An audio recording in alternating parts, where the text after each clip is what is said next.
In this video, I'll guide you through using the Family Profile on the Songme app for managing shared finances. The Family Profile builds on the Personal Premium plan, offering all its features, and is perfect for couples or married individuals managing finances together. Activating this profile requires 150 coins. All tutorials for using Family Profile features are similar to those in the Premium Personal Profile.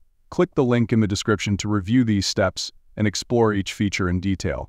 The key difference with the Family Profile is its sharing functionality, allowing members to manage finances and work toward financial goals collaboratively. To share your profile, go to Profile Settings, select Profile Sharing, and invite family members to join in managing shared finances and goals. And that's everything you need to know about the Family Profile on the Songme app. And thanks so much for watching. If you found this video helpful, don't forget to give it a thumbs up and subscribe for more content. Also, if you're looking for a smart way to manage your finances and escape the rat race, check out Songme, the perfect finance app to help you achieve financial freedom. You can download it today and start your journey. Drop a comment below and hit the bell icon to stay updated. Thanks again for your support, and I'll see you in the next one.